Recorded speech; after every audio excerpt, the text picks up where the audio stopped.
আমরা পরিবার নিয়ে চলতে পারছি না, ঋণের বোঝা মাথায় নিয়ে আমাদের আত্মহত্যা করা ছাড়া কোনো পথ দেখতেছি না। আগামী 7 ডিসেম্বর বাংলাদেশ ব্যাংক ঘেরাও কর্মসূচি দিতে বাধ্য হব। আমার সন্তানের অপারেশনের জন্য 18,55,000 রুপি দরকার। ব্যাংকে টাকা থাকার সত্ত্বেও আমার সন্তানকে আমি চিকিৎসা করাতে পারতেছি না। আমাদের কষ্টার্জিত টাকা আমরা এই ব্যাংকে জমা রেখেছি, আমরা তো সরকারের কাছ থেকে লোন নেইনি। ব্যাংকের টাইটেল ছিল সিকিউরিটি ফার্স্ট, মানে নিরাপত্তাই প্রথম। এখন আমরা সারা জীবনের কষ্টের টাকা এই ব্যাংকে জমা রেখেছি। আপনি বলেন কতজন আছেন বৃদ্ধ মানুষ আসছে যাদের পেনশনের টাকা, তারা শেষ মাসে চিকিৎসা করাবে, পরিবার পরিজন নিয়ে বাঁচবে, সেই টাকা আমরা এখন একটা টাকা তুলতে পারছি না। পথে পথে ঘুরছি আমরা, আমাদের সর্বশান্ত হয়ে গেছি আমরা। আপনারা ইলেকট্রিক প্রিন্ট মিডিয়ার ভাই বোনেরা, আপনাদের মাধ্যমে বলতে চাই, আপনারা একটু জানিয়ে দিন, আমাদের পাশে আপনারা দাঁড়ান, আমাদের সহায়তা করুন। আমরা তো করুণা চাচ্ছি না, আমরা ভিক্ষা চাচ্ছি না, আমরা বেতন ভাতাও চাচ্ছি না। আমাদের ন্যায্য দাবি, আমাদের নিজের আমানতের টাকা, সারা জীবনের কষ্টের টাকা আমরা ফেরত চাই। বাংলাদেশ ব্যাংকের গভর্নর সাহেব উনি বলেছিলেন জুন জুলাই যেহেতু টাকা দেওয়ার আশ্বাস ছিল, দিতে পারি নাই, আমরা 5টা ব্যাংকে একত্রিত করে নভেম্বরের দ্বিতীয় সপ্তাহ থেকে লাস্ট সপ্তাহের মধ্যে টাকা দেওয়া শুরু করব। কিন্তু আজও পর্যন্ত উনি কোনো টাকা দিতে পারি নাই, ওনার কথা উনি রাখতে পারি নাই। আমরা এখানে অনেকের পরিজন নিয়ে বাঁচতে পারতেছি না, আমরা রাস্তায় নেমে গেছি। আমরা পরিবার নিয়ে চলতে পারছি না, ঋণের বোঝা মাথায় নিয়ে আমাদের আত্মহত্যা করা ছাড়া কোনো পথ দেখতেছি না বিলম্ব।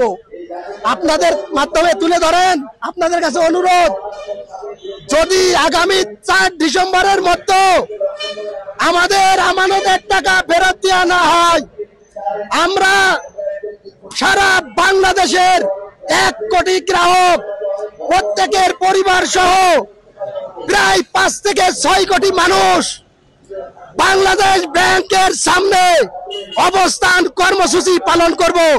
আগামী 7 ডিসেম্বর বাংলাদেশ ব্যাংক ঘেরাও কর্মসূচি দিতে বাধ্য হব।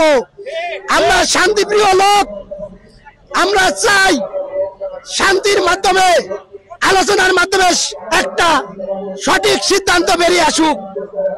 আমাদের রাস্তায় নামতে বাধ্য করেন না।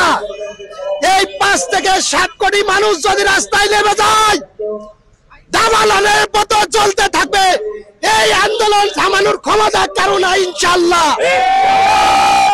আমাদের ন্যায্য দাবি, আমাদের যৌক্তিক দাবি আপনারা মেনে নেন। আমরা শান্তিপ্রিয় মানুষ, আমরা শান্তির মাধ্যমে, আলোচনার মাধ্যমে আপনারা দাবিগুলো মেনে নেন। আপনাদের কাছে বিশেষ অনুরোধ, যেমন আমি নিজেই ভুক্তভোগী, আমার সন্তানের চিকিৎসার জন্য আমি ইন্ডিয়া গেছি 2 বার, থাইল্যান্ড গেছি 1 বার। আমার সন্তানের অপারেশনের জন্য 18,55,000 রুপি দরকার। ব্যাংকে টাকা থাকার সত্ত্বেও আমার সন্তানকে আমি চিকিৎসা করাতে পারতেছি না। আমার সন্তান কি বাবার সামনে সন্তান, পৃথিবীতে সবচেয়ে ভারী বাবার কাঁধে সন্তানের লাশ।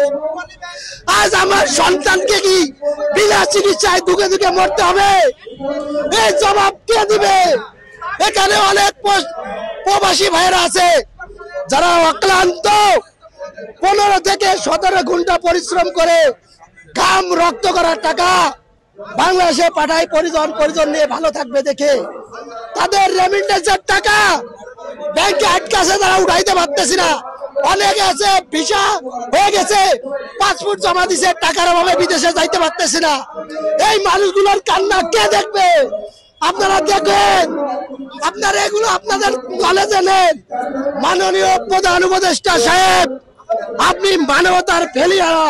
বাত ব্যথা, প্যারালাইসিস কিংবা আর্থ্রাইটিস, আধুনিক ফিজিওথেরাপি ও পুনর্বাসন চিকিৎসায় নির্ভরযোগ্য নাম ডিপিআরসি। আজ আমরা বাংলাদেশের বুকে অত্যন্ত স্বনামধন্য শক্তিশালী 5টি ব্যাংকে টাকা রেখেছিলাম। বিগত 20 থেকে 25টি বছর এই ব্যাংকগুলো অত্যন্ত শক্তিশালী ভাবে তারা তাদের কার্যক্রম পরিচালনা করে এসেছে। হঠাৎ করে গত 16 মাস আগে ব্যাংকগুলো যখন তাদের কার্যক্রম স্থবির করে দিয়েছে, এখন আমরা আমানতকারীরা 2-1,000 টাকাও এখান থেকে উত্তোলন করতে পারি না। সর্বশেষ বাংলাদেশ ব্যাংকের গভর্নর এবং অর্থ উপদেষ্টা তারা সম্মিলিত ইসলামী ব্যাংক নামে এই 5টি ব্যাংকের একত্রিত করে যে ব্যাংক রূপান্তরিত করেছে, এই ব্যাংক আমাদের বাংলাদেশ গভর্নর কথা দিলেন আগামী নভেম্বর মাসের মধ্যে আপনারা টাকা পাবেন। আমরা সেই আশায় বুক বাঁধলাম, অথচ দেখা গেল নভেম্বর মাস চলে গিয়েছে প্রায়, অথচ আমরা আমাদের একটি টাকাও ফেরত পাইনি। আমাদের বাংলাদেশ ব্যাংকের গভর্নর গত পরশুদিন আবার আরেকটি প্রেস কনফারেন্স করে আমাদের ওয়াদা দিয়েছেন ডিসেম্বর মাসের মধ্যে সব ঠিক হয়ে যাবে। আমরা কার আশায় বাসায় বুক বাঁধবো? আজকে আমরা অত্যন্ত নিরুপায়, আমাদের কষ্টার্জিত টাকা আমরা এই ব্যাংকে জমা রেখেছি। আমরা তো সরকারের কাছ থেকে লোন নেইনি, আমরা আমাদের টাকা সরকারকে ধার দিয়েছি সরকার পরিচালনা করার জন্য। আমরা আমাদের টাকা জমা রেখেছি, আমরা সরকারের কাছে কোনো অনুদানের জন্য নয়। আমাদের যে টাকা জমা রেখেছি আমরা আশা করব সম্মিলিত ইসলামী ব্যাংকের মাধ্যমে সরকার আগামী 4 ডিসেম্বরের মধ্যে 1 কোটি গ্রাহকের টাকা দ্রুত ফেরতের বিনিময়ে আমাদেরকে দ্রুততার সময়ে ফেরত দিবেন। এবং যদি এর অন্যথায় ঘটে আমাদের কেন্দ্রীয় নেতৃবৃন্দের ঘোষণা অনুযায়ী আগামী 7 ডিসেম্বর আমরা বাংলাদেশ ব্যাংক ঘোষণা ঘেরাও কর্মসূচি ঘোষণা করছি।